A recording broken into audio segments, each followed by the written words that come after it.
Los saludamos esta noche con muchísimo gusto a David Saucedo. Él es consultor en programas de gobierno, especialista en seguridad pública. David, muchísimas gracias por estos minutos para Reporte MN. ¿Qué tal, Abel? Qué gusto saludarte a ti, la auditoría, a tus órdenes. David, con la información que tenemos, pareciera pues no ser un tema mayor o no tener mayor trascendencia. Sin embargo, en Morelos, en lo que va del año, ha habido poco más de 20 alertas sobre supuestas amenazas de bomba. Y hoy vemos que finalmente detonan 2 artefactos caseros de una elaboración pues muy rústica, pero finalmente algo está pasando, primero con las amenazas de bomba y luego ya con estas 2 detonaciones que sí se podrían considerar menores, pero que finalmente están en este contexto de amenazas. En efecto, de hecho esta sería la segunda bomba que estalla. La anterior que también explotó, se colocó en unos cajeros automáticos. Las autoridades mencionaron que esto fue con el objeto de sustraer el dinero que estaba en estos cajeros. Esta sería la segunda bomba. En efecto, tal y como reportan las autoridades de protección civil del Estado, aproximadamente unas 30 amenazas de bomba se han recibido de manera reciente. Incluso algunas ocurrieron en eventos de tipo político partidista. La más reciente fue durante una asamblea, si no mal recuerdo, del partido Morena, en donde se desalojó también a los asistentes. Hay 3 posibles explicaciones frente a estos hechos. En efecto, se traten de artefactos colocados por grupos de la delincuencia, con el objeto de un móvil económico, distraer a las autoridades, provocar que las mismas se concentren en la atención de alguna emergencia para que dejen libre el camino para que los delincuentes puedan realizar algún otro tipo de actividad. También puede deberse a un atentado perpetrado por grupos de narcotráfico, cuyo objeto principal es generar psicosis en la población, pánico.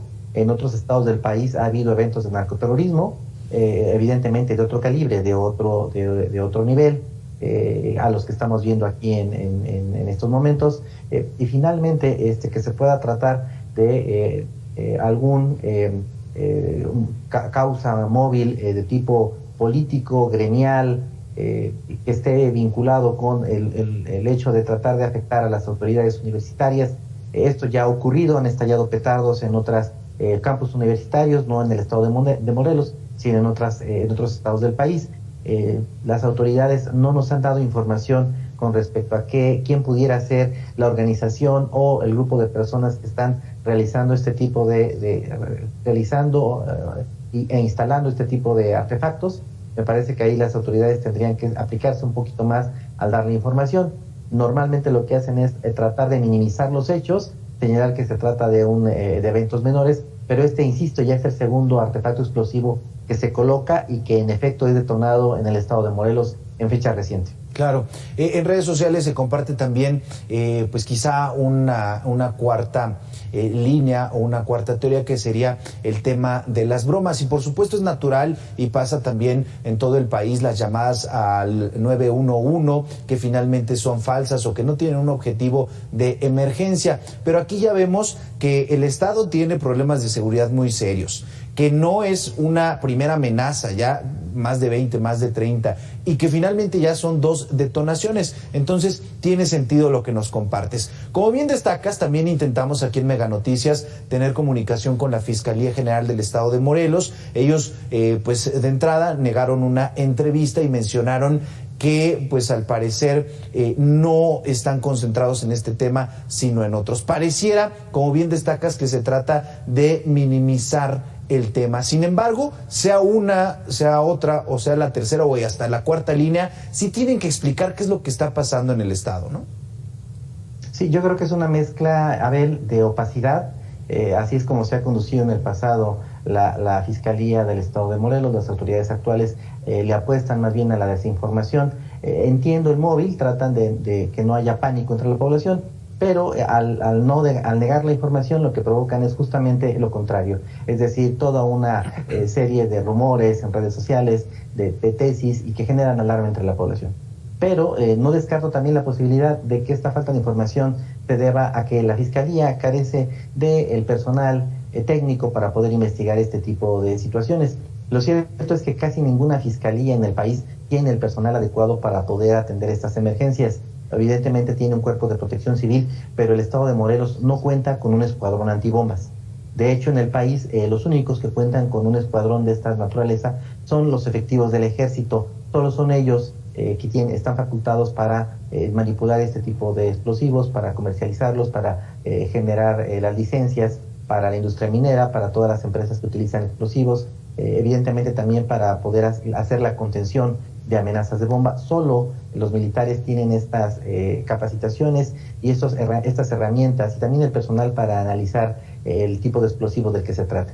Entonces, en parte se trata de una estrategia de opacidad del gobierno de Morelos, pero también intuyo que se trata de una falta de pericia y de capacidades técnicas para poder investigar estos hechos, puesto que solo la Sedena cuenta con el personal y de hecho las atribuciones para poder analizar y estudiar un artefacto de estas características. Claro.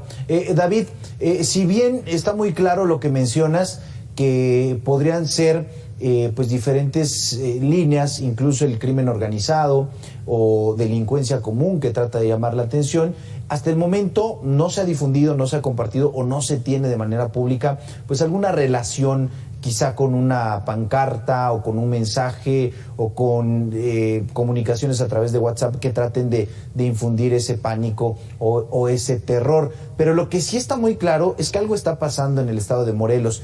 Incrementaron los feminicidios, incrementaron las ejecuciones, han desaparecido policías municipales, policías estatales, incluso agentes federales en esa zona. Se tiene la operación aparente de cárteles. ¿Qué es lo que está pasando en Morelos?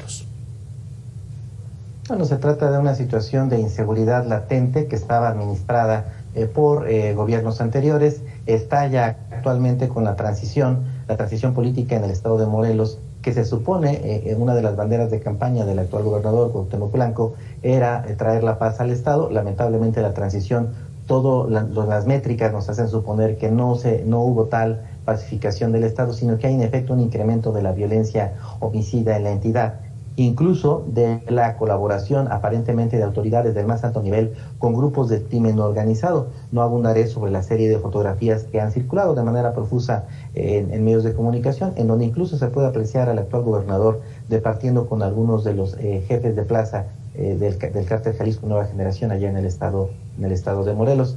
¿Qué es lo que sigue? Pues me parece que están muy a tiempo las autoridades de Morelos para reconocer todo lo que se ha dejado de hacer, los errores que se han cometido, para que en esta segunda mitad de sexenio haya una respuesta más pronta, más expedita a todas estas problemáticas que se han venido cerniendo sobre el Estado.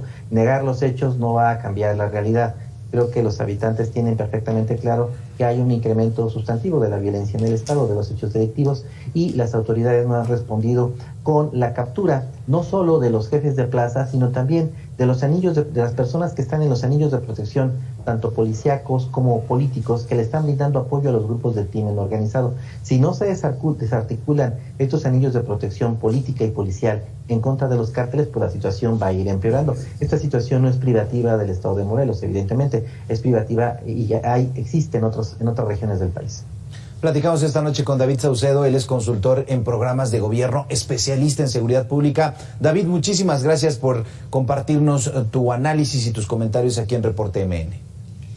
Gracias a ti, Abel. Un abrazo a ti y a tu auditorio. Gracias, David. Tiempo de hacer una pausa.